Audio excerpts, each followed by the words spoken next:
₹1 ఖర్చు లేకుండా మూర్తి స్టోర్ సిటీలో ప్లాట్ ను పొందండి. 1 plot free for every 10 plots sold. ఉచితంగా ప్లాట్ ను సొంతం చేసుకోండి. అంటే ఎవిడెన్స్ నేను ఒకటి రెండే ఇచ్చాను బయటికి, ఇంకా చాలా ఉన్నాయంటే కొన్ని మాటలు అన్నారు. కొంతమంది యాంకర్స్ కూడా అఫైర్స్ పెట్టుకున్నారు, కొంతమంది ఇన్ఫ్లుయెన్సర్స్ అఫైర్ పెట్టుకున్నారు, బిగ్ బాస్ వాళ్ళు కూడా చాలా మంది ఇతని దగ్గరికి వచ్చి అఫైర్స్ పెట్టుకొని మందు తాగుతారు, ఇంట్లోనే ఉంటారని చెప్పారు. ఇలాంటి ఎవిడెన్స్ కూడా ఉన్నాయా మీ దగ్గర? ఉన్నాయి సార్, ఉన్నాయి. ఓకే, ఉన్నాయి సార్. వాళ్ళని రానివ్వండి, మేము చాలా మంచి వాళ్ళం అని చెప్పుకోనివ్వండి ఫస్ట్, అప్పుడు వదులుతాను. తను బయటకు వచ్చిన తర్వాత సార్ ఇక్కడ ఏది నేను బయటకు వదులుతున్నా నాకు డిఫెన్స్ కోసమే వదులుతున్నా.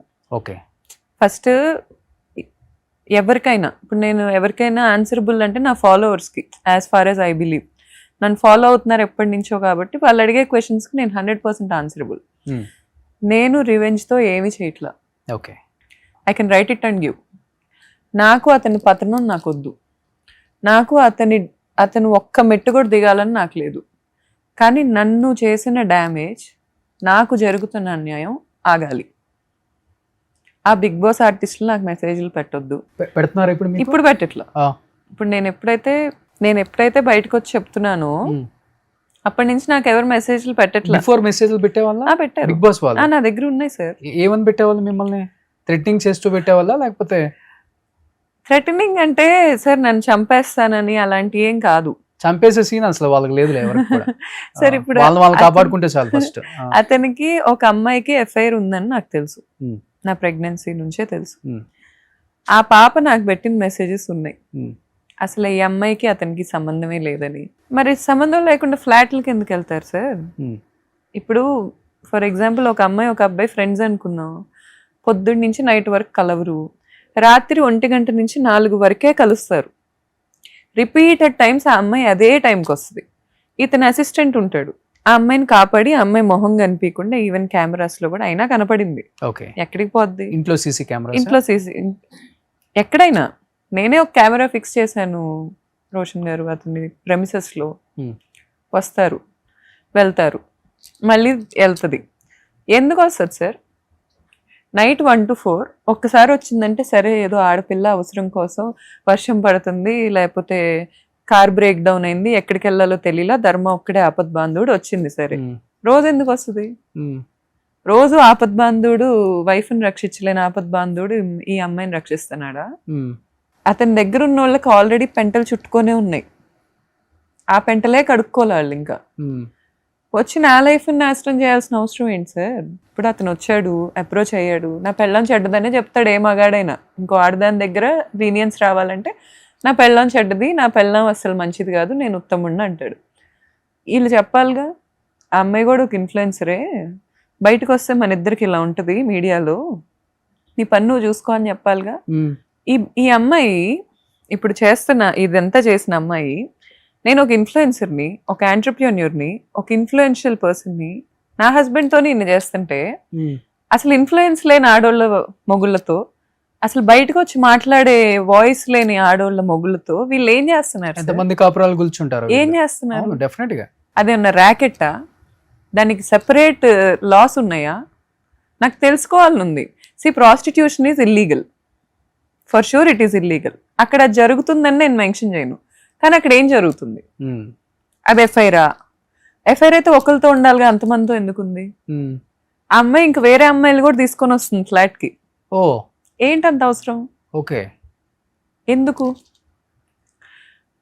రాఖీ ప్రయత్నం చేయలేదా మీరు? సార్ నేను జనవరిలో నేను చూసిన ఫస్ట్ థింగ్ అతని గురించి మంచిగా జరిగింది. నేను ఆ ఫస్ట్ థింగే తీసుకోలేకపోయా. మీ వారికి తనకి నేను చెప్పా డైరెక్ట్ గా. ఇప్పుడు కాదు, నా ప్రెగ్నెన్సీలో చెప్పా. నేను కొన్ని వింటున్నాను, ఇవన్నీ నిజమేనా అంటే అసలు ఆమె నాకు చాలా మెసేజ్లే పెట్టింది. మరి ఇప్పుడు అన్సెండ్ చేసిందో ఉన్నాయో నేను ఓపెన్ చేసి చూడాలి. ఎవరు పేరు కూడా చెప్తే వాళ్ళ పేరెంట్స్ కూడా విని చాలా హ్యాపీగా ఫీల్ అవుతారు పాపం. చెప్తా సార్, ముందు వీళ్ళని బయటకు వచ్చి మాట్లాడినివ్వండి, అప్పుడు చెప్తాను. వాళ్ళ పేరెంట్స్, వాళ్ళ ఫ్రెండ్స్, వాళ్ళ అన్న, వాళ్ళ చెల్లెళ్ళు, అక్కలు కూడా వింటారు పాపం. రానివ్వండి సార్, బయటకు వచ్చి మాట్లాడినివ్వండి. ఒక్కటేనా సార్, ఇంకొక సెలబ్రిటీ ఉంది. వీళ్ళందరూ బయటకు వచ్చి ఫస్ట్ నా మీద బురద జల్లనివ్వండి, నేను వెయిట్ చేస్తున్నా. జల్లిన తర్వాత నేను తుడుచుకునే ప్రయత్నంలో వీళ్ళందరి గురించి బయటపెడతా. ఓకే, కానీ ఏమాత్రం చెప్పినప్పుడు కూడా జంకలేదు.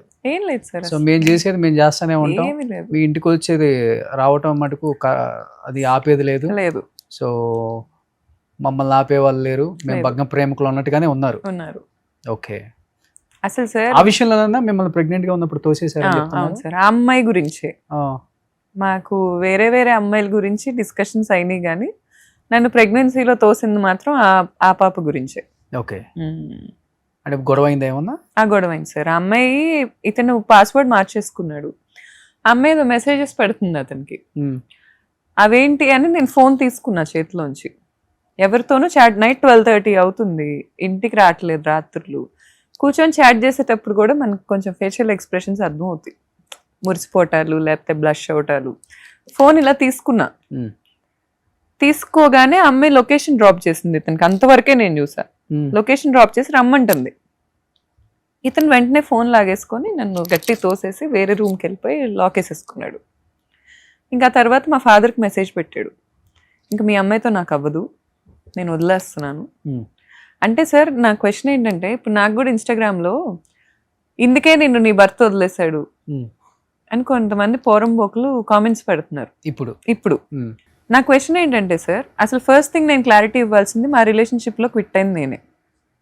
సెకండ్ థింగ్ ఏంటంటే, హస్బెండ్ వదిలేస్తే ఏంటి సార్, అదేమన్నా మొత్తం ప్రపంచం కూర్చొని హస్బెండ్ ఉండకపోతే ఈ అమ్మాయి చెడ్డది అని అన్న స్టాంప్ వేసినట్ట కాదు కదా.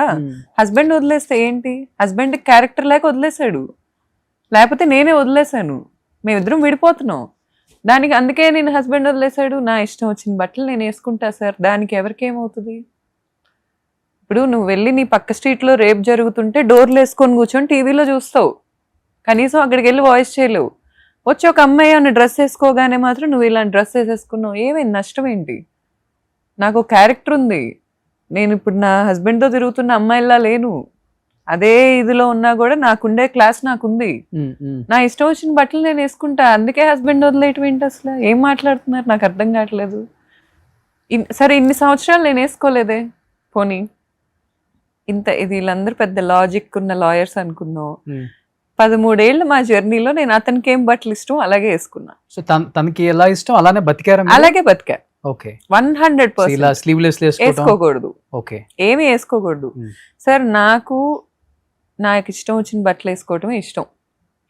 మరీ మనిషిని నేను చాలా ఫ్రీడమ్ గా లిబరల్ గా బతుకుతా, ఎదుటోళ్ళకి కూడా నాకు అన్ని రెస్ట్రిక్షన్స్ పెట్టడం నచ్చదు, అందుకే అతనికి అంత ఫ్రీడమ్ ఇచ్చా నేను.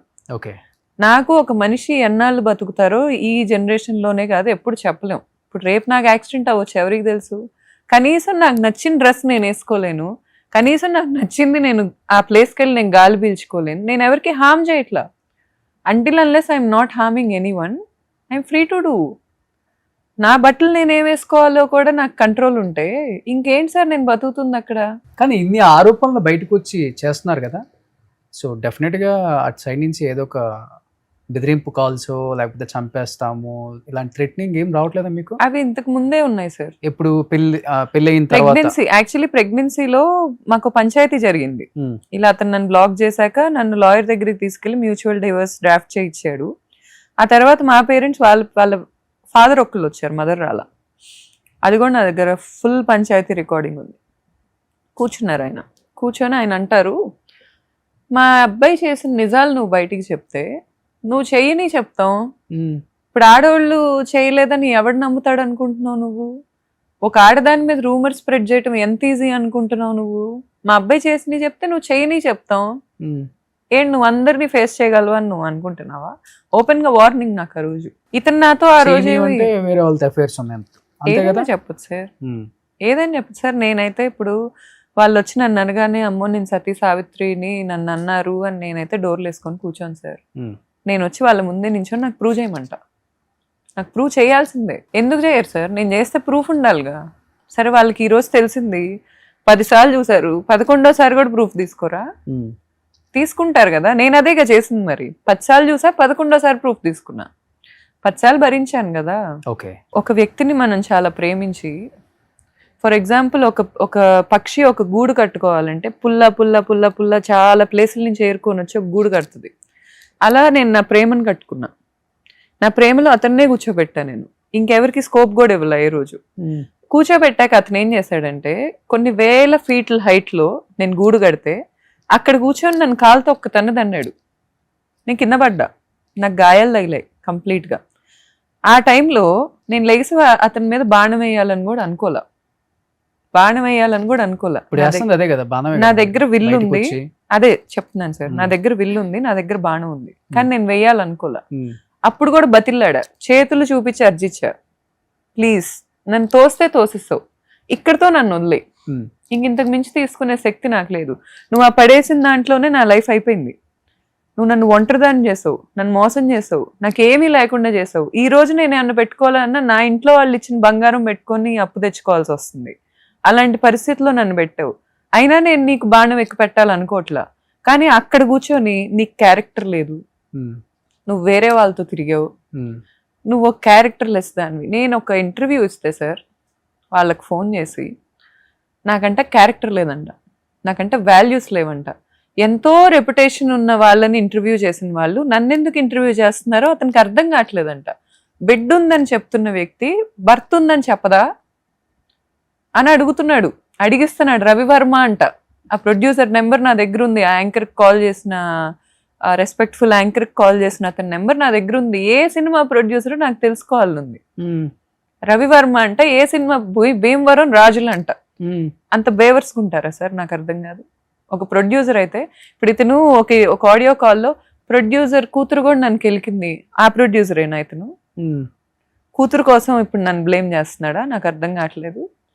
ఇప్పుడు వీళ్ళు వచ్చి ఏది పడితే అది స్టాంప్స్ వేస్తుంటే ఆ టైంలో తీసాను నేను నా బాణం, ఆ టైంలో తీసాను నేను. ఓకే, ఎందుకంటే నన్ను ఫైనాన్షియల్ గా దెబ్బ కొట్టారు, నాకు చుట్టూ ఎవరు లేకుండా చేశారు, నన్ను లిటరల్ గా అబ్యూస్ చేయని విషయం లేదు, నేను అవన్నీ ప్రైవేట్ విషయాలు కాబట్టి తీసుకున్నా. నా క్యారెక్టర్ మీదకి వచ్చాక నాకు అవ్వలేదు సార్. అసలు నా క్యారెక్టర్ పాయింట్అవుట్ చేయటం నాకు అవ్వలా. 13 ఏళ్ళు నేను ఒక ఉద్యమం చేశా, ప్రేమించా. నా దృష్టిలో అది ఉద్యమమే. ఎందుకంటే పొద్దున్న లెగిస్తే అతను, మేము దిల్సుఖ్ నగర్లో ఉండేవాళ్ళం, అతను వెళ్ళాలంటే 3 పూట్ల ఫుడ్ వండేసి క్యారేజీలు కట్టి పంపించేదాన్ని. నేను నాకు వంట చేయాల నేను ఈరోజు మా ఇంట్లో. అదేదో గ్రేట్ అంటలా, ఒక్కొక్కరికి ఒక్కో ఇంట్రెస్ట్ ఉంటుంది. Cooking is not my thing, కానీ అతని కోసం నేను నేర్చుకున్నా. అతను బయట ఫుడ్ తినకూడదు అని తీసుకెళ్లేదాన్ని. అతనికి బ్యాక్ పెయిన్ వస్తే ఆయుర్వేదిక్ హాస్పిటల్ ఆశ్రమంలో 15 రోజులు అతనితో ఉంటే చపాతీలో ఏదో పంచదార వేసుకొని తిన్నానని తిట్టాడు నన్ను. నేను ప్రతి సెకండ్ కూడా అతని మెచ్యూరిటీ లేదు, ఇంకా నాకంటే సంవత్సరం చిన్నవాడు. ఓ, మీకన్నా చిన్న అతను? 1 year చిన్న. ఎక్కడ కాలేజీలో మీ జూనియర్? కాలేజ్లో నా జూనియర్. చాలా వెంటబడ్డాడు నా వెంట. నేను అతన్ని అడిగా, నువ్వు అంత ఎందుకు వెంటబడ్డావు? నీకు ఇంత ఉమెనైజర్ హ్యాబిట్స్ ఉన్నప్పుడు, నువ్వు ఇంత ఫైనాన్షియల్ గా మొత్తం నాది లాక్కొని నువ్వు ఎంజాయ్ చేస్తున్నప్పుడు నువ్వెందుకు నా వెంటబడ్డావు? ఈ ఏమై చేసావేలో సమంత అడిగిద్ది కదా, ఇంతమంది ఉంటే నువ్వు నన్నే ఎందుకు ప్రేమించావు అని జెస్సీ అడిగిద్ది. నేను చాలా రిగ్రెట్తో, చాలా పెయిన్తో అడిగా, ఇంతమంది ఉంటే నీకు నేనే ఎందుకు బకరాగా దొరికాను అని. ఇప్పుడు అతను వచ్చి ఏమంటాడు, నువ్వు మంచిదానివి, నీకు చాలా క్యారెక్టర్ ఉంది. అది అతనికి కావాలి బేసిక్గా. అతనికి బేసిక్గా తన వైఫ్ ఎలా కావాలో క్లారిటీ ఉంది. అలా నేను బతికా. రెస్పెక్ట్ ఇవ్వరా తిరిగి? ఇవ్వాలి కదండి సార్. ఇప్పుడు అతను వచ్చి, నేను నా బాణంలో 100 నా విల్లులు పట్టుకొని 100 బాణాలు ఉంటే 2 బాణాలు వేసా అతని మీద, అంతే. నేను తలుచుకుంటే టప టప టప టప వేయగలను అతని మీద. సో అలాంటివి ఉన్నాయి నా దగ్గర. ఓ, నా దగ్గర ఉన్నాయి అలాంటి. అంటే ఇంకా పెద్ద పెద్ద వివిఐపీలు ఉన్నారా దాంట్లో? వాళ్ళు వివిఐపీలు అనే అనుకుంటారు సార్ వాళ్ళ గురించి. వాళ్ళేం వివిఐపీలు కాదు.